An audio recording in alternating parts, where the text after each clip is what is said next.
أعوذ بالله من الشيطان الرجيم بسم الله الرحمن الرحيم ونجيناه ولوطا إلى الأرض التي باركنا فيها للعالمين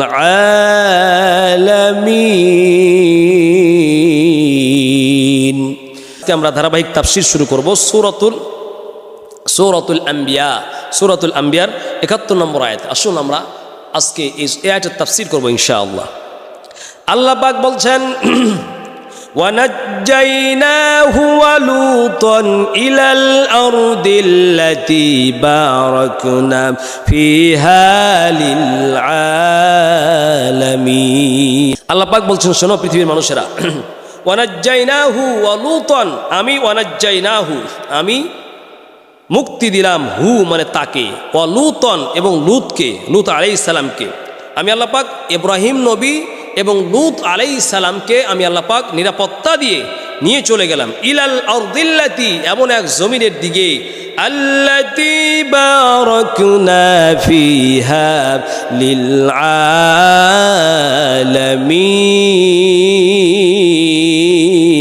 আলামিন। আল্লাহ বলছেন ইলাল আরদিল্লাতি, এমন এক জমিনের দিকে, এমন এক রাষ্ট্রে আমি নিয়ে গেলাম, বারাকনা ফিহা, যে স্থানে আমি আল্লাহ পাক বরকত দিয়ে রেখেছি, লিল আলামিন, পৃথিবীবাসীর জন্য ওই স্থানে আমি আল্লাহ পাক হাজার হাজার বরকত রেখে দিয়েছি। এই আয়াতটার তাফসীর হচ্ছে, ইব্রাহিম নবীকে যখন আগুনের কুণ্ডলিতে ফেলে দেওয়া হলো, আগুনের কুণ্ডলি থেকে বাঁচার পর আল্লাহ রাব্বুল আলামিন যখন সে ইব্রাহিম নবী আগুনের কুণ্ডলি থেকে, শত্রুর আগুনের কুণ্ডলি থেকে বেঁচে গেল, আল্লাহ পাক নবীজি হযরত ইব্রাহিম আলাইহিস সালামকে আদেশ করলেন, ও নবী ইব্রাহিম, এই রাষ্ট্রে আর থাকা যাবে না, চলো চলো, আমি আল্লাহ পাক তোমাকে নিরাপত্তা দিয়ে এক নিরাপত্তার আশ্রয়স্থলে তোমাকে নিয়ে যাব। আল্লাহ বলছেন, ওয়ানাজ্জাইনাহু ওয়ালুতান, নমরুদের আগুন থেকে আমি আল্লাহ পাক ইব্রাহিমকে বাঁচালাম। ইব্রাহিমকে বাঁচার পরে আমি আল্লাহ এমন এক রাষ্ট্রের দিকে ইব্রাহিম নবীকে বললাম, হিজরত করে চলে যাও। ওয়ালুতান, এবং লুত ছিল তার সাথে, লুত নবী। ইব্রাহিম নবী এবং লুত নবীর চাচা ভাতিজার সম্পর্ক। ইব্রাহিম আলাইহিস সালাম লুত নবীকে নিয়ে চলে গেলেন রাষ্ট্রের দিকে, এমন এক রাষ্ট্রে। আল্লাহ বলেন, বারাকনা ফিহা লিল আলামিন, ও ইব্রাহিম নবী আর লুত নবী, এমন জমিনে চলে যাও, এমন রাষ্ট্রে চলে যাও যেখানে আমি আল্লাহ পাক তোমার জন্য বরকত রেখেছি। তাফসীর ইবনে কাসিরের মধ্যে উল্লেখ করা হয়েছে, আল্লাতী বারাকনা ফিহা লিল আলামিন, ওই যে ওই ভূমি, যেই ভূমিতে আল্লাহ বলছেন অসংখ্য বরকত রেখেছি, ওই রাষ্ট্রে তুমি চলে যাও। ওই রাষ্ট্রটা কোন রাষ্ট্র? বর্তমান আজকের যে ফিলিস্তিন রাষ্ট্র, সেটা হচ্ছে মুসলমানদের বরকতের একটা স্থান। বরকত দিয়ে আল্লাহ পাক ওই স্থানটাকে, ওই ফিলিস্তিন রাষ্ট্রকে আল্লাহ পাক বরকতের বাড়িধারা, অজস্র সহস্র লক্ষ লক্ষ বরকত আল্লাহ পাক পৃথিবীর মুসলমান জাতির জন্য আল্লাহ পাক দিয়ে রেখেছেন। দুর্ভাগ্য সত্য, আজকের ইহুদিরা নীল নকশাকে ষড়যন্ত্র করে মুসলমানদেরকে জর্জরিত করে, মুসলমানদের হৃদয়ে রক্তক্ষরণ করে ফিলিস্তিনের ভূমিকে দখল করার জন্য এবং বাইতুল আকসাকে দখল করার জন্য আজকের ইহুদি, খ্রিস্টান, কুফরি, আমেরিকা, ব্রিটেন, ফ্রান্স, এগুলো আজ সমস্ত কুফরি শক্তি, পরাশক্তি এক হয়ে আজ ফিলিস্তিন ভূমিকে নির্যাতন করতেছে, ফিলিস্তিনকে রক্তাক্ত করতেছে, ফিলিস্তিনের মুসলমানদেরকে রক্তাক্ত করতেছে। ও তাম বিশ্বের মুসলমানেরা মনে রাখবেন, এই ফিলিস্তিন ভূমি এবং বাইতুল আকসা, এটা ইহুদিদের না, এটা খ্রিস্টানদের না, এটা হিন্দুদের না, এটা বৌদ্ধদের না, এটা হচ্ছে চিরন্তন সত্যবাণী। এটা ভূমি হচ্ছে বাইতুল আকসা, এবং ফিলিস্তিন ভূমি হচ্ছে আল্লাহ প্রদত্ত, আল্লাহর দেওয়া যুগে যুগে মুসলমানদের ভূমি, আল্লাহর মুসলমানদের ভূমি। মনে রাখবেন, আজকে ইহুদিরা, খ্রিস্টানরা যত নকশা করো, ষড়যন্ত্র আঁকো, একবার কিছু সময়ের জন্য যদি তোমরা নিয়ে যাও, দেখবা আবার আল্লাহ পাক এই ফিলিস্তিনের বরকতময় ভূমিকে মুসলমানদের হাতে আল্লাহ পাক ফিরায় দেবে ইনশাআল্লাহ। অপেক্ষা করো, শুধু সময়ের অপেক্ষা। এমন একটা সময় আসবে, পৃথিবী থেকে কচু কাটা হয়ে, নির্দ্বিধায় লাঞ্ছিত হয়ে, অপদস্থ হয়ে, নির্যাতিত হয়ে, নিষ্পেষিত হয়ে, মুসলমানদের আঘাত খেয়ে, ইমাম মাহদির আঘাত খেয়ে, ঈসা নবীর আঘাত খেয়ে এই ইহুদিরা মাটির নিচে ধসে যাবে। আর মুসলমানদের এই মসজিদুল আকসা, ফিলিস্তিনের ভূমি আল্লাহ পাক মুসলমানদের হাতে এইভাবে আল্লাহ পাক উঠাই দিবেন। সুবহানাল্লাহি ওয়া বিহামদিহি। তো আল্লাহ পাক কোরআনে বলছেন, এই ফিলিস্তিনের ভূমিটা মনে রাখতে হবে, ফিলিস্তিনের ভূমি এটা অন্য কোনো ভূমি না। এখন অনেক মানুষ বলে ফিলিস্তিন মরল, ফিলিস্তিনকে দখল করলো ইসরায়েল এবং আমেরিকা, আমাদের কি হলো? এই মুসলমানরা নিমুখারা মুসলমান, মনে রাখবেন ফিলিস্তিনের ভূমিকে আল্লাহ পাক পবিত্র কোরআনে ডাইরেক্ট 5 স্থানে আল্লাহ পাক বলেছেন, ও মুসলমানরা ফিলিস্তিনের ভূমি, বাইতুল আকসার ভূমি আর এই জেরুজালেমের ভূমি এটা এত সম্মানিত, আমি আল্লাহ পাক সারা বিশ্বের মানুষের জন্য এই ফিলিস্তিনের ভূমিতে অজস্র সহস্র লক্ষ লক্ষ বরকত আমি আল্লাহ পাক রেখে দিয়েছি। সুবহানাল্লাহি ওয়া বিহামদিহি। আল্লাহ পাক এখানে বলছেন লূত নবী এবং ইব্রাহিম নবীর কাহিনী বলে, আল্লাহ বলেন, ও পৃথিবীর মানুষেরা শোনো, ওয়ানাজ্জাইনাহু ওয়া লূতান ইলাল আরদিল্লাতী বারাকনা ফিহা লিল আলামিন। আল্লাহু আকবার। আল্লাহ বলছেন, শোনো, আমি ইব্রাহিম নবীকে ওই নমরুদের শত্রুর আগুন থেকে আমি আল্লাহ পাক রক্ষা করে নিয়ে চলে গেলাম এমন রাষ্ট্রে, পৃথিবীর মানুষেরা শোনো, ইলাল আরদিল্লাতি এমন রাষ্ট্রে নিয়ে গেলাম, আল্লাতি বারাকনা ফিহা লিল আলামিন এমন জমিনে নিয়ে গেলাম যেই জমিনে আমি আল্লাহ পাক মুসলমানদের জন্য, বিশ্ববাসীর জন্য হাজার হাজার বরকত আমি আল্লাহ রেখে দিয়েছি। আল্লাতি বারাকনা ফিহা, এই ভূমি, যেই ভূমিতে আল্লাহ পাক বরকত রেখেছেন সেটা কোন ভূমি? আল্লাহ পাক তাফসিরে ইবনে কাসিরের মধ্যে উল্লেখ করা হয়েছে, তাফসিরে বিভিন্ন তাফসিরে উল্লেখ করা হয়েছে, সেই ভূমি হচ্ছে বর্তমান আজকের ফিলিস্তিন। সেই ভূমিটা, এই ভূমি সম্পর্কে, ফিলিস্তিন সম্পর্কে আল্লাহ পাক অন্য আয়াতে আল্লাহ পাক বলেন, ওই একই সূরা সূরাতুল আম্বিয়া 17 নম্বর পর 81 নম্বর আয়াতে আল্লাহ বলেন, ওয়ালিসুলাইমানার রিহা আসিফাতান তাজরি বিআমরিহি ইলাল আরদিল্লাতী বারাকনা ফিহা আল্লাহ বলেন, শোনো পৃথিবীর মানুষেরা, ওয়ালিসুলাইমানার রিহা, আল্লাহ বলেন আসিফাতান, আমি সুলাইমানের জন্য বাতাসকে, বায়ুমণ্ডলীকে আমি আল্লাহ পাক আনুগত্য করে দিয়েছিলাম, তাজরি বিআমরিহি, তার আদেশে বায়ুমণ্ডল প্রবাহিত হতো, ইলাল আরদিল্লাতী বারাকনা ফিহা এমন পৃথিবীর দিকে, এমন রাষ্ট্রের দিকে, এমন জমিনের দিকে। আল্লাহ বলেন বারাকনা ফিহা, যে স্থানে আমি আল্লাহ হাজার হাজার বরকত রেখে দিয়েছি। এই বারাকনা ফিহা, এই ভূমি কোন ভূমি? যেখানে আল্লাহ পাক বরকত দিয়েছেন সেই ভূমিটা হচ্ছে বর্তমান আজকের ফিলিস্তিনের ভূমি। তাহলে কোরআনের 2টি আয়াত থেকে আমরা জানলাম ফিলিস্তিন ভূমি হচ্ছে এটা মুসলমানদের ভূমি, এখানে আল্লাহ পাক বরকত রেখেছে। ও মুসলমানরা শোনো, সারা পৃথিবীর মুসলমানরা এই ফিলিস্তিনকে রক্ষা করার জন্য, বাইতুল আকসাকে রক্ষা করার জন্য জিহাদের চেতনা লালন করো। নিজের রক্ত, সহস্র ফোঁটা রক্ত বিলিয়ে দিয়ে হলো, তাজা রক্ত ফুটিয়ে দিয়ে হলো, তাজা রক্তের বন্যা বয়ে দিয়ে হলো মুসলমানদের ভূমি। আল্লাহ বলেছেন বরকতময় ভূমি, আল্লাহ বলছেন বরকত রেখেছি। এই বরকতের হকদার সবার প্রথম হলো মুসলমানরা। ও পৃথিবীর মুসলমানরা ঐক্যবদ্ধ হও, হাতে হাত মিলাও, বাইতুল আকসাকে রক্ষা করার জন্য জিহাদের চেতনা লালন করো। তোমাদের মুসলমানদের, আমাদের মুসলমানদের জিহাদি চেতনা আর জিহাদি তামান্না লালনের ঠেলায় দেখবেন সমস্ত কুফরি মতবাদের সব ষড়যন্ত্র ভেসে উৎখাত হয়ে মাটির নিচে দেবে যাবে, আর এই ভূমি মুসলমানদের ভূমি, মুসলমানদের হাতে আসবেই আসবেই আসবে ইনশাআল্লাহ। কিন্তু আমাদের মুসলমানদের চেতনা আজকে নিভে গেছে। ফিলিস্তিনের মুসলমানরা নির্যাতিত হচ্ছে, আমরা পারলাম না কিছু করতে। জিহাদের চেতনা লালন করেন, যদি ডাক আসে, আল্লাহর আদেশ যদি চলে আসে, জিহাদের চেতনা, জিহাদের ডাক চলে আসলে সবার প্রথম আল্লাহ পাক যেন ওই ভূমিতে গিয়ে, যেখানে জিহাদের ডাক আসুক, আল্লাহ পাক যেন আমাদের সকলকে এই জিহাদে অংশগ্রহণ করার তৌফিক দান করেন। মুসলমানরা চিন্তা করেন, ওই ভূমিকে আল্লাহ পাক বলছেন, ওই ভূমিকে আমি আল্লাহ পাক অজস্র সহস্র লক্ষ লক্ষ আমি আল্লাহ পাক রব্বুল আলামিন ওই স্থানে বরকত রেখেছি। আল্লাহ পাক পবিত্র কোরআনের সূরা বানী ইসরাঈল আল্লাহ পাক বলেন, বান্দারে ওই যে ফিলিস্তিনের ভূমি আমি তোমাদের জন্য অজস্র লক্ষ লক্ষ বরকত রেখে দিয়েছি। কেমন বরকত রেখেছি বান্দা, একটু আল্লাহ চিন্তা করো। আল্লাহ পাক বলেন ওই ফিলিস্তিনের ভূমিতে আমি আল্লাহ পাক এত বরকত দিয়েছি। শোনো, আল্লাহ বলেন ওই স্থানে কত বরকত আছে দেখো। আল্লাহ বলেন সুবহানাল্লাযী আসরা বিআবদিহি লাইলাম মিনাল মাসজিদিল হারাম ইলাল মাসজিদিল আকসাল্লাযী বারাকনা হাওলাহু লিনুরিয়াহু মিন আয়াতিনা ইন্নাহু হুয়াস সামিউল বাসীর।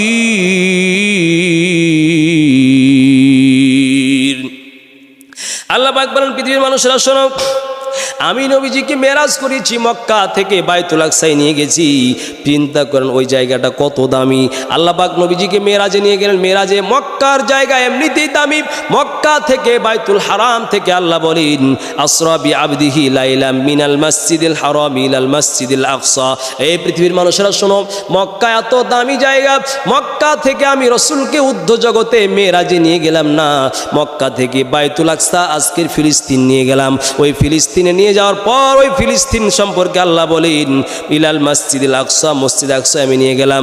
আল্লাহ বলেন আল্লাযী বারাকনা হাওলাহু। ও পৃথিবীর মুসলমানেরা, ঘুমন্ত মুসলমানেরা শুনে রাখেন, আল্লাহ বলেন বারাকনা হাওলাহু, আমি আল্লাহ ওই ফিলিস্তিন, আজকের ফিলিস্তিন যেটা ইহুদিরা নিতে চিন্তা করছে, ষড়যন্ত্র করছে, এই মসজিদ আকসাকে রক্তাক্ত করছে, আল্লাহ বলে মুসলমানরা শোনো, বারাকনা হাওলাহু, আমি আল্লাহ ওই মসজিদে আকসার আশেপাশে লক্ষ লক্ষ লক্ষ বরকতের প্যাকেট আমি আল্লাহ রেখে দিয়েছি। আল্লাহ তাহলে কোরআনে বলছেন সারা পৃথিবীর মানুষের জন্য ওই মসজিদে আকসায় আমি আল্লাহ পাক অসংখ্য বরকত রেখেছি। কি সে অসংখ্য বরকত, এবার আমরা শুনি। আল্লাহ পাক বলেন 1 নম্বর বরকত হলো ওখানে মেরাজের স্থান।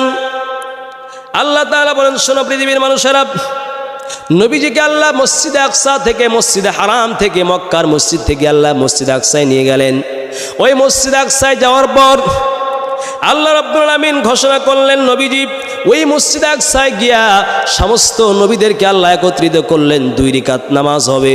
ওপরে আল্লাহর ঊর্ধ্ব জগতে নতুন একটা জগতে যাবে। নবীজিকে 2 রাকাত নামাজ পড়ে আল্লাহ নিয়ে যাচ্ছেন। আল্লাহর নবী বলেন মসজিদ আকসা আমি দাঁড়িয়ে আছি, সমস্ত আম্বিয়া একরাম দাঁড়িয়ে আছেন, নবীরা দাঁড়িয়ে আছেন, আদম নবী থেকে সমস্ত নবীরা বাইতুল আকসায় দাঁড়িয়ে আছে। আজকে 2 রাকাত নামাজ হবে। কে এই আজকে নবীদের এই জামাতের ইমামতি করবে কে? আল্লাহর নবী বলেন দাঁড়িয়ে আছি, সমস্ত নবীরা আমার পিছনে দাঁড়িয়ে আছে। আজকে ইমামতি করবে কে? মসজিদ আকসায় 2 রাকাত নামাজ হবে, আম্বিয়াদের নামাজের জামাত। কোন নবীদের ইমামতি করার জন্য সামনে যায় না। ওই মসজিদ আকসার কথা বলছি। আল্লাহ পাক একটা মসজিদের সমস্ত নবীদেরকে একত্রিত করে আল্লাহ পাক জামাতের সাথে আল্লাহ নবীদেরকে একত্রে নামাজ পড়িয়েছেন। আল্লাহর হাবিব বলেন দাঁড়িয়ে আছি, সমস্ত নবীরা দাঁড়িয়ে আছি, 2 রাকাত নামাজ পড়ে আমি আবার ঊর্ধ্ব জগতে আল্লাহর কাছে সাক্ষাৎ করতে মেরাজে যাব। দাঁড়িয়ে আছি, কেউ নামাজের ইমামতি করতে যায় না। কারণ ইব্রাহিম নবী আছে, মুসা নবী আছে, আদম নবী আছে, ঈসা আলাইহিস সালাম আসে, কেউ যায় না, আমিও যাই না। আমি দাঁড়িয়ে আছি। জিবরাইল এসে বললেন ও নবী মুহাম্মদ, আজকে এই নবীদের ইমামতি করার জন্য সবচাইতে সম্মানিত উপযুক্ত ইমাম হলেন নবী আপনি। সুবহানাল্লাহ।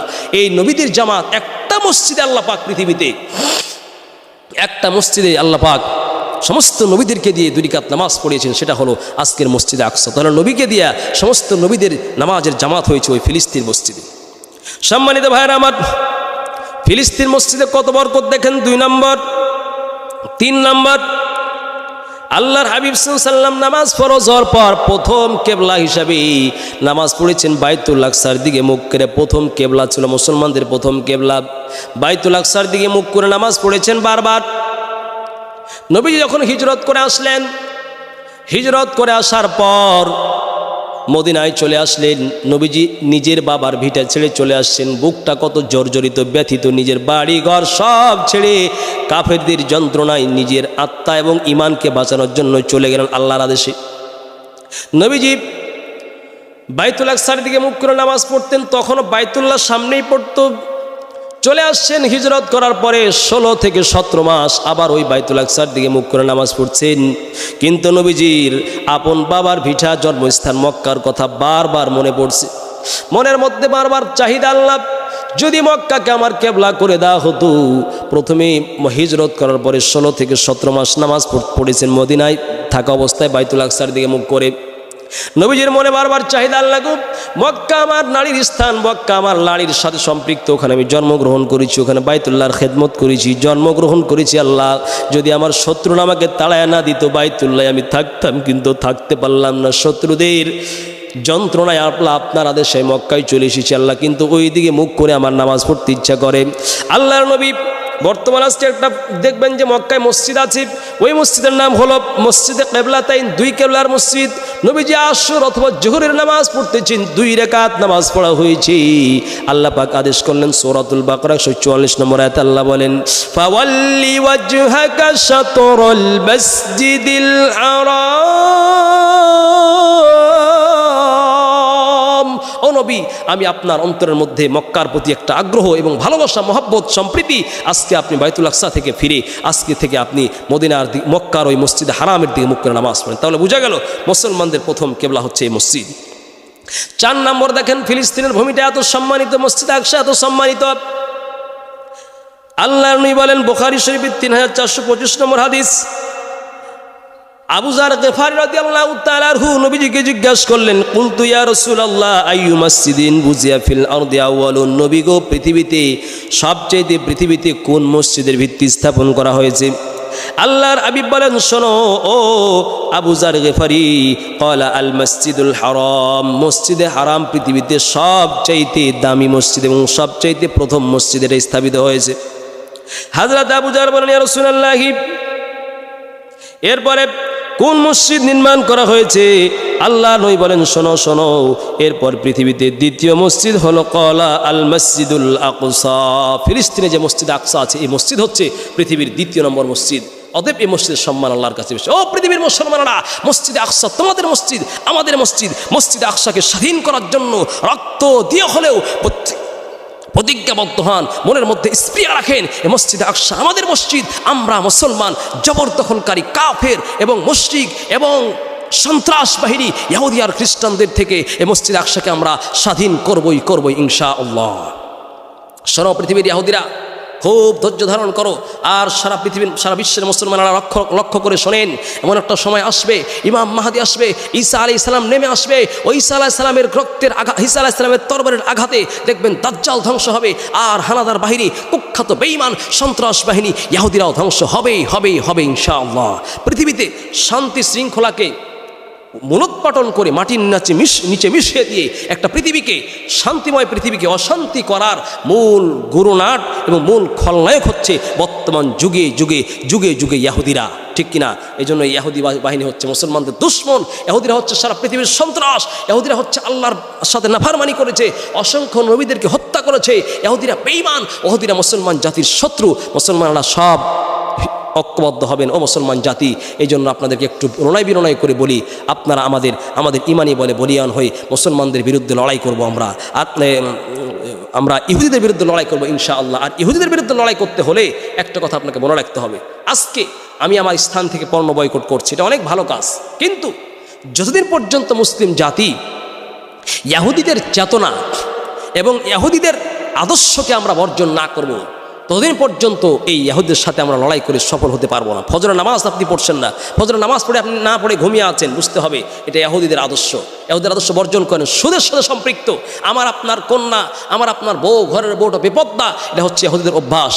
ঘুষখোর এবং ছিনতাইকারী, রাজানি, বাটপারি, পৃথিবীকে অশৃঙ্খল করা, বিশৃঙ্খল করা এবং রাজনীতির নামে ঘৃণিত চাঁদা আদায় করা, মানুষকে টর্চারিং করা, বেপদ্দায় চলা, ঘুষ খাওয়া, বিশৃঙ্খলা করা, সন্ত্রাসী করা, টেন্ডারবাজি করা, এগুলি হচ্ছে ইহুদিদের চরিত্র। ইহুদিদের আদর্শ থেকে যদি আমরা বেরিয়ে আসতে না পারি, মুসলমান যদি আমরা নামাজ পড়তে না পারি, তাহলে কিন্তু আমরা ইহুদিদের সাথে লড়াই করে পারবো না। এই জন্য মনে রাখবেন, ইহুদিরা একটা কথা সবসময় বলে, যদি আমরা মুসলমানরা যতদিন পর্যন্ত মুসলমানদের ফজরের নামাজ পড়তে মুসল্লি যতদিন পর্যন্ত মসজিদ ভরে না হবে, ততদিন পর্যন্ত আমরা তাদেরকে পেরে যাব, আমাদের সাথে লড়াই করে পারবে না। এই জন্য ইহুদিরা সবচেয়ে ভয় পায়। ও মুসলমানরা, তোমরা যদি 5 ওয়াক্ত নামাজি হয়ে যাও, আমরা যদি 5 ওয়াক্ত নামাজি হয়ে যাই, ইহুদিরা তো বলেই এ কথা, যদি মুসলমানরা ততদিন পর্যন্ত আমাদেরকে পারবে না, যতদিন পর্যন্ত মুসলমানদের জুমার মসজিদের মুসল্লি আর ফজরের নামাজের মুসল্লি যতদিন পর্যন্ত সমান না হবে। তার মানে যখন মুসলমানরা সবাই নামাজি হয়ে যাবে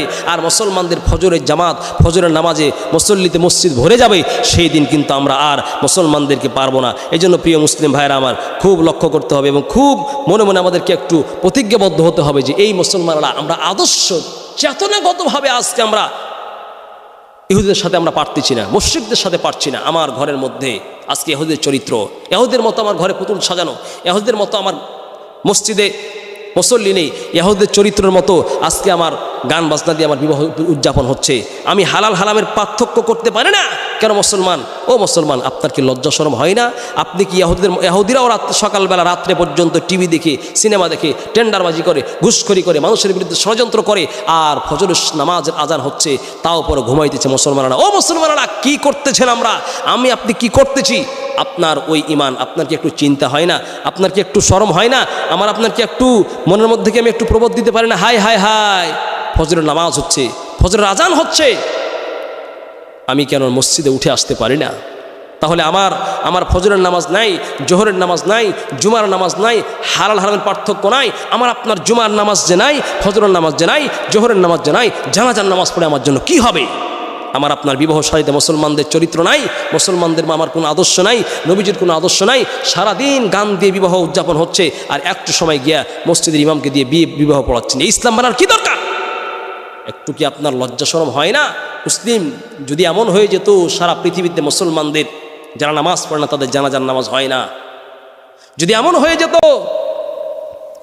যে ব্যক্তি নামাজ পড়ে না তার জানাজার নামাজ পড়বে না কেউ, যদি এমন হয়ে যেত যে ব্যক্তি ফজরের নামাজ পড়বে না, জোহরের নামাজ পড়বে না, দাড়ি রাখবে না, মুসলিমের আদর্শ মেনে চলবে না, নবীজির আদর্শ সবসময় ফলো করবে না, তার সমাজে কেউ তাকে মান দিতে চায় না, সমাজ তাকে এক ঘোরা করে দিতে চায়, সমাজ তাকে বয়কট করে দিতে চায়। এমন যদি হতো তাহলে বুঝি মুসল্লিদের সংখ্যা বাড়তো, তাহলে বুঝি নামাজই বাড়তো, তাহলে বুঝি প্রকৃত মুসলমান আমরা দেখতে পেতাম। আজকে আমাদের ইমান দুর্বল হয়ে গেছে, যার কারণে আজ সমস্ত কুফরি শক্তিগুলি আমাদেরকে খান খান করে দিচ্ছে, মাটির নিচে মিশিয়ে দিচ্ছে, আমাদের আওয়াজ নেই। আজকে সারা পৃথিবীর কোনো মানুষ আমাদেরকে দেখে ভয় পায় না, অথচ সাহাবিদেরকে একজন সাহাবি থাকলে 50 জন কাফের মুশরিক ভয়ে পালিয়ে গেছে। প্রিয় ভাই সকল, এই জন্য আপনাদেরকে বলবো, মুসলিমদের আদর্শ গ্রহণ করেন, ইহুদিদের আদর্শ বর্জন করেন। ইহুদিদের আদর্শ বর্জন না করলে চিল্লা ফিল্লা কাজ হবে না। নামাজের প্রতি যত্নবান হন, নামাজ পড়ার চেষ্টা করেন। আপনি চেষ্টা করলেই তো পারবেন। একটু শরম আমার করা দরকার। যে ইমান আমাকে ফজরের সময় জাগ্রত করে মসজিদ নিয়ে আসতে পারলো না, এই ইমান দিয়ে আমার হবে কি? এই ইমান দিয়ে আমার কবরে হবে কি? এই ইমান দিয়ে আমার আখিরাতে হবে কি? এই ইমান দিয়ে কি আমি জাহান্নাম থেকে বাঁচতে পারবো? এই ইমান দিয়ে কি আমি কাফের মুশরিকদের বিরুদ্ধে লড়াই করতে পারবো? জিহাদ করে কি আমি জয়লাভ করতে পারবো? সম্মানিত ভাইরা আমার, মুসলমানদের জন্য নামাজ পড়ে দোয়া করেন, ফজরের নামাজের পরে দোয়ায় কুনুত পড়েন, নামাজের কাছে সাহায্য চান, নামাজের দ্বারা সাহায্য চান। নামাজই হচ্ছে মুসলমানদের মূল। নামাজ পড়তে পারেন না, হাইরে মুসলমান, একটু চিন্তা করে দেখেন কি সাহসে আপনি, কি স্পর্ধা নিয়ে, কি শক্তির বলে, কি জোরের বলে আপনি নামাজ না পড়ে ঘুমিয়ে আছেন। লাখ টাকা দান করে হবে কি? শত কোটি কোটি কোটি মিলিয়ন বিলিয়ন টাকা যদি আপনি দান করেন, আর এক অক্ত যদি আপনার ফজরের নামাজ ছুটে যায়, এক অক্ত যদি আপনার ফরজ নামাজ ছুটে যায়, সারা পৃথিবী দান করে দিল, এক অক্ত নামাজের আপনি যে আপনার ক্ষতি হয়েছে, এই নামাজটা আপনি তুলতে পারবেন না, এই নামাজের ক্ষতি আপনি পূরণ করতে পারবেন না। ঈদের নামাজ পড়ে হবে কি? 50 বছর 1000 বছর যদি আপনি ঈদের নামাজ পড়েন, আর এক অক্ত নামাজ যদি আপনার ছুটে যায়, ওই 50,000 বছর ঈদের নামাজ পড়েও আপনার এক অক্ত ফরজের নামাজের যে ঘাটতি হয়েছে, যে ক্ষতি হয়েছে, এই ক্ষতি পূরণ আপনি করতে পারবেন। মুসলমান দাবি করে লাভ কি? আপনার নামাজ নেই। মুসলমান দাবি করে আপনার লাভ কি? আপনার জানাজার নামাজ পড়ে লাভ কি? সারা পৃথিবীর মুসলমানরা ইমানে বলে বলিয়ান হন। যারা নেতৃস্থানীয় ব্যক্তি আছেন সমাজের মধ্যে বয়কট করেন, নামাজ না পড়লে তার জানাজা নামাজ পড়া হবে না, নামাজ না পড়লে তার বাড়িতে বিবাহ পড়ানো হবে না। যদি সে ব্যক্তি মুসলমানদের বিবাহ সাহিত্যে যদি বেপর্দা করে চলে, গান বাজনা বাজিয়ে চলে, তাহলে কেউ কোনো মানুষ তার বিবাহ পড়াবে না, মুসলমানরা তার বিবাহ যাবে না। এই ঐক্যবদ্ধ যদি আমরা হতে পারি, এই মুসলমানদের যদি আমরা আমাদের আদর্শ প্রথম হচ্ছে আমাদের নামাজ, সালাত, নামাজ যদি আমরা আঁকড়ে ধরতে পারি, দেখবেন সারা পৃথিবীর ইহুদি, খ্রিস্টান, ভারত সব কিছু আমাদেরকে দেখে থরথর করে কাঁপে, মাটির নিচে মিশে যাবে ইনশাআল্লাহ। সম্মানিত ভাইরা আমার, তো এই জন্য রাসূল সাল্লাল্লাহু আলাইহি ওয়াসাল্লাম বলছেন, বাইতুল আকসা হচ্ছে পৃথিবীর দ্বিতীয় মসজিদ। এই বাইতুল আকসা আল্লাহ পাক আমাদেরকে স্বাধীনতা দান করে দেন, বাইতুল আকসাকে আল্লাহ পাক স্বাধীন বানিয়ে দেন। আল্লাহুম্মা হাররিল মসজিদাল আকসা। রাসূল সাল্লাল্লাহু আলাইহি ওয়াসাল্লাম এটি বুখারী শরীফের 3425 নম্বর হাদিসের মধ্যে বলেছেন। আল্লাহ বলেছেন, বারাকনা আউলাহু, এই ফিলিস্তিনের ভূমিতে মসজিদ আকসার আশপাশে আল্লাহ এত বরকত দিয়ে রেখেছেন, হাজার হাজার বরকত দিয়ে আল্লাহ পাক এই মসজিদ আকসাকে ভরে দিয়েছেন। সম্মানিত ভাইরা আমার, কি বরকত শোনেন। আল্লাহ নবী বলেন, ইবনে মাজাহ শরীফের 1408 নম্বর হাদিস, নবীজি বলেন, লাম্মা ফারাগা সুলাইমান ইবনে দাউদ মিন বিনাই বাইতুল মাকদিস। সুলাইমান নবী, হযরতে দাউদ নবীর ছেলে সুলাইমান নবী বাইতুল আকসাকে নির্মাণ করলেন, পুনর্মান করার পরে আল্লাহর কাছে আল্লাহর কাছে দোয়া করলেন, 3টা দোয়া। 1 নম্বরে বললেন, হুকমানি সাদিফু হুকমাহু, আল্লাহ গো আপনি আমাকে এমন ক্ষমতা দান করেন, এমন বিচার ব্যবস্থা দান করেন, যে এই বিচার ব্যবস্থা আপনার মর্জি অনুযায়ী হবে, আপনার সন্তুষ্টজনক হবে, আপনার মতো বিচার আমাকে করার তৌফিক দেন। 1 নম্বর দোয়া। কে দোয়া করলেন? সুলাইমান নবী, দাউদের ছেলে সুলাইমান। 2 নম্বর দোয়া করলেন ওয়া মুলকান লা ইয়ামবাগি লিআহাদিন মিন বাদি, আল্লাহ গো আর আপনি আমাকে এমন রাষ্ট্র ক্ষমতা দান করেন, আমার পরে এই পৃথিবীতে আর কাউকে এত বড় বাদশাহ বানাবেন না। এই 2 দোয়া। 3 নম্বর দোয়া করলেন সুলাইমান নবী ওয়া আল্লা ইয়াতি হাদাল মসজিদ আহাদুন লা ইউরিদু ইল্লা সলাতা ফীহি ইল্লা খরাজা মিন যুনুবিহি কায়াউমি ওয়ালাদাতহু উম্মুহু। দাউদের ছেলে সুলাইমান নবী আল্লাহর কাছে দোয়া করলেন, আল্লাহ কোনো ব্যক্তি যদি এই, আমি আপনাকে বোঝাচ্ছি ফিলিস্তিনের ওই ভূমিটাতে আল্লাহ কত বরকত দিয়েছেন। সুলাইমান নবী দোয়া করলেন, রব্বুল আলামিন কোনো সন্তান কোনো মানুষ যদি এই বাইতুল আকসায় আসে, ফিলিস্তিনে এসে যদি এই বাইতুল আকসায় 2 রাকাত নামাজ পড়ে গো আল্লাহ, কোনো ব্যক্তি যদি একটু নামাজ পড়ার জন্য আসে, তাহলে আল্লাহ গো একজন সন্তান সদ্য ভূমিষ্ঠ হলে যেমন তার গুনাহ থাকে না, কোনো ব্যক্তি যদি পৃথিবীর আনাচে কানাচে থেকে সে যদি এই বাইতুল আকসায় 2 রাকাত বা 1 রাকাত নামাজ পড়ে, এই ব্যক্তিকে একজন সন্তান মায়ের পেট থেকে পড়লে যেমন বেগুনাহ মাসুম হয়ে জন্ম নিয়ে আসে, একজন ব্যক্তি যদি এই ফিলিস্তিনে এসে বাইতুল আকসায় 2 রাকাত নামাজ পড়ে বা একটু নামাজ পড়ে, আল্লাহ তার জীবনের গুনাহ মাফ করে তাকে তুমি মাসুম বানায় দাও। চিন্তা করছেন কত বড় নেকি। আল্লাহর হাবিব বলেন একটি হাদিসের মধ্যে, কেউ যদি বাইতুল্লাহ নামাজ পড়ে 1 লক্ষ নামাজের নেকি আল্লাহ দান করবেন। কেউ যদি মসজিদে নববীতে নামাজ পড়ে 1000 রাকাতের মতো নেকি দিবেন।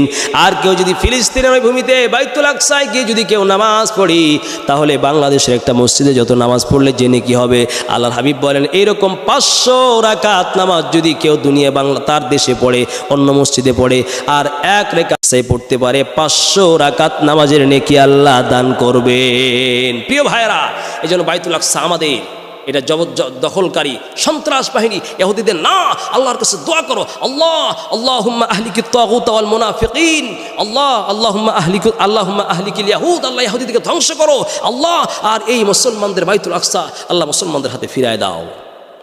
সম্মানিত ভাইরা আমার, নবীজি বলেন আম্মা ইসনাতানে ফাকাদ উতিয়াহুমা ওয়ারজু ইয়াকুনা কাদ উতিয়াহা সালিসা ফাকাদ উতিয়া সালিসাতা। নবীজি বলেন সুলাইমান নবী দোয়া করেছেন 3টি দোয়া, এর মধ্যে একটি দোয়া হলো কেউ যদি বাইতুল আকসায় এসে নামাজ পড়ে তার জীবনের গুনাহ সব মাফ হয়ে যাবে। নবীজি বলেন আমি আশা করি সুলাইমান নবীর এই দোয়া আল্লাহ কবুল করেছে। কেউ যদি ফিলিস্তিনে গিয়া 2 রাকাত নামাজ পড়তে পারে, তার জীবনের গুনাহ আল্লাহ মাফ করে দিবেন। ইবনে মাজাহ 1408 নম্বর হাদিস। তাহলে বুঝলেন এই ফিলিস্তিনটা কত বড় সম্মানিত এবং মর্যাদাপূর্ণ একটা স্থান। আল্লাহর হাবিব বলেন, শোনো, কোনো মানুষ যদি মসজিদে শুধুমাত্র মসজিদ সফর করে যায় নামাজ পড়তে, আপনি ঢাকার বাইতুল মুকাররমে গেলেন, ওখানে গিয়ে নামাজ পড়বেন, টাঙ্গাইলের ওই গম্বুজ বিশিষ্ট ওই গম্বুজওয়ালা মসজিদে গেলেন নামাজ পড়বেন, সেখানে গিয়ে 260 গম্বুজ সম্ভবত, ওখানে গিয়ে নামাজ পড়লেন। এই নামাজ যদি পড়ার জন্য যান আপনার বাড়তি কোনো নেকি হবে না। কিন্তু নবীজি বলেন পৃথিবীতে 3টা মসজিদ আছে, 3টা মসজিদ, ওই 3 মসজিদে কেউ যদি নামাজ পড়ার জন্য যায়, আল্লাহ রসুল বলেন ওই মসজিদে যেতে আসতে যত তার খরচ হবে আর যতদূর যাবে, এই যাওয়া আসার পথগুলো তার ইবাদতের খাতায় শামিল হয়ে যাবে। নবীজি বলেন লা তুসাদ্দুর রিআলু ইল্লা ইলা সালাসাতি মাসাজিদ, মসজিদ শুধু মসজিদকে জিয়ারত করার জন্য সফর করা, এটা নবীজি অনুমোদন দেয় নাই। কিন্তু নবী বলেন 3টা মসজিদ আছে, মসজিদুল হারাম, আল মসজিদুল আকসা, মসজিদে হাদা, আমার এই মসজিদে আকসা, মসজিদে হারাম আর এই মসজিদে মদিনার মসজিদে নববী কেউ যদি সফর করে আসে, আল্লাহর নবী তাকে সফর করার অনুমতি দিয়েছেন। ইবনে মাজাহ 1409 নম্বর হাদিস। সম্মানিত ভাইরা আমার, এমন একটা সময় আসবি পৃথিবীতে যত বিশৃঙ্খলা হোক, অন্যায় হোক, অবিচার হোক, নবীজি বলেন একটা দল কিয়ামত পর্যন্ত এরা পৃথিবীতে জিহাদ করবে, এরা পৃথিবীতে প্রতিবার এরা রক্ত দিবে, রক্তাক্ত হবে, তারপর এরা হক থেকে একটু নড়ে যাবে না। নবীজি বলেন শোনো, লা তাযালু তায়ফাতুম মিন উম্মতি আলা দ্বীনি যাহিরিনা লিআদুবিহিম কাহিরিনা লা ইয়াদুররুহুম মান খালাফাহুম। নবীজি বলেন একটা দল সর্বদা হকের উপরে থাকবে, এরা হক থেকে নড়ে যাবে না, এরা আমার উম্মত। নবীজিকে জিজ্ঞাসা করা হলো, নবীজি কিয়ামত পর্যন্ত এরা যে থাকবে, এরা কোন স্থানে থাকবে? নবীজি বলেন ক্বালা বাইতুল মাকদিস ওয়া আকনাফি বাইতুল মাকদিস। শুনে রাখো, বাইতুল মাকদিস এবং বাইতুল মাকদিসের আশপাশে এই সত্যনিষ্ঠ জিহাদের দলগুলো থাকবে। সম্মানিত ভাইরা, এই জন্য যারা বাইতুল আকসার জন্য লড়াই করছে, যারা ফিলিস্তিনকে রক্ষার জন্য লড়াই করছে, এরা অন্য কেউ না, এরা হচ্ছে হক পথপ্রাপ্ত এবং জান্নাতি একটা দল। এরা হচ্ছে প্রকৃত এই যুগের মুজাহিদ। এই যুগের প্রকৃত মুজাহিদদের সাথে রক্ত দেওয়ার জন্য, জীবন দেওয়ার জন্য, আর আকসা স্বাধীন করার জন্য, ফিলিস্তিনকে রক্ষা করার জন্য আবার মুসলমান যুবকেরা রক্ত দেওয়ার জন্য প্রস্তুত হয়ে যাও। কখন টাক আসলে আবার ছুটে যেতে হবে ওই বাইতুল আকসার প্রাণে। আল্লাহ পাক আমাদের সকলকে কবুল করেন। সম্মানিত ভাইয়ান আমার, নবীজি বলেন এই ফিলিস্তিনের যে স্থানটা আছে, এই ফিলিস্তিনের স্থানটা বর্তমান যুগে, নবীজির যুগে ওটাকে বলা হতো সিরিয়া, আর বর্তমান যুগের সিরিয়া 4 ভাগ হয়েছে। জর্ডান, লেবানন, ফিলিস্তিন। জর্ডান, লেবানন, ফিলিস্তিন এবং যে সিরিয়া আছে বর্তমান 4 ভাগ হয়ে গেছে, 4টা ভাগ হয়েছে। নবীজি বলেন শোনো, কুলতু আন মাইমুনাতা ক্বালাত কুলতু ইয়া রাসূলুল্লাহ, হযরতে মাইমুনা রাদিয়াল্লাহু তাআলা আনহা বলেন নবীজিকে জিজ্ঞাসা করলাম, ইয়া রাসূলুল্লাহ আফতিনা ফি বাইতুল মাকদিস, নবী গো আপনি আমাদেরকে বাইতুল মাকদিস সম্পর্কে কিছু বলেন।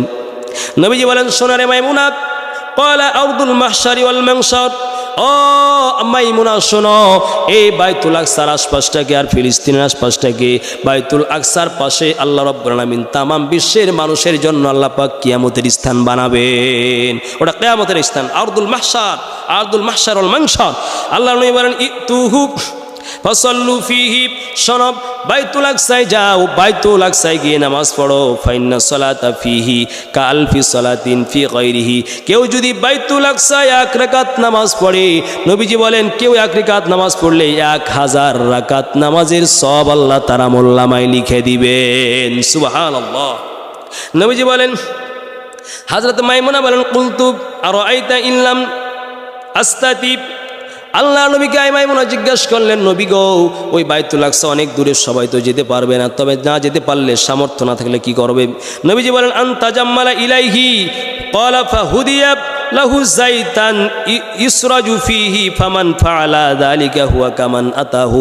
শোনো, যদি বাইতুল আকসায় যদি যেতেও না পারো, বাইতুল আকসায় বাতি জ্বালার জন্য যদি তুমি একটু তেল পাঠাতে পারো, আল্লাহ পাক তোমার আমলনামায় এই নেকি লিখে দিবেন। এই জন্য মুসলমানেরা শোনো, নবীজি সাল্লাল্লাহু আলাইহি ওয়াসাল্লাম বলেছেন বাইতুল আকসায় জ্বালানোর জন্য, বাতি জ্বালার জন্য তেল পাঠাও। আর না পারলে মুসলমান বর্তমান জাতি যদি প্রয়োজন হয় ওখানে উপস্থিত হতে হলে আমরা উপস্থিত হব, না হলে ত্রাণ পাঠাতে হলে ত্রাণ পাঠাবো, নবীজির ভাষ্য অনুযায়ী। সম্মানিত ভাইরা আমার, এই জন্য বাইতুল আকসা স্থানটা বহুত দামি একটা স্থান, ওটা আমাদের জন্য একটা সম্মানের স্থান। আল্লাহ পাক বাইতুল আকসা, এই জন্য বাইতুল আকসাকে রক্ষার জন্য সারা বিশ্বের মুসলমানকে ঐক্যবদ্ধ হতে হবে। আর রসুলের চরিত্র, রসুলের আদর্শ যখন আমরা আঁকড়ে ধরবো, বাইতুল আকসার জন্য আমরা লড়াই করলে এই লড়াই আমরা সাকসেসফুল হয়ে যাব। আল্লাহ পাক আমাদের সকলকে তৌফিক দান করেন। বাইতুল আকসা আমাদের, আল্লাহ পাক ইহুদিদের ষড়যন্ত্র, ইহুদিদের সব ষড়যন্ত্র এবং ইহুদিদের সমস্ত কিছু, সব কিছু উৎখাত হোক, নস্যাৎ হয়ে যাক। আর মুসলমান জাতিকে আল্লাহ পাক রব্বুল আলামিন স্বাধীনতা দান করেন, সম্মান দান করেন, ইজ্জত দান করেন। আল্লাহ ফিলিস্তিনের মুসলমানদেরকে রক্ষা করো,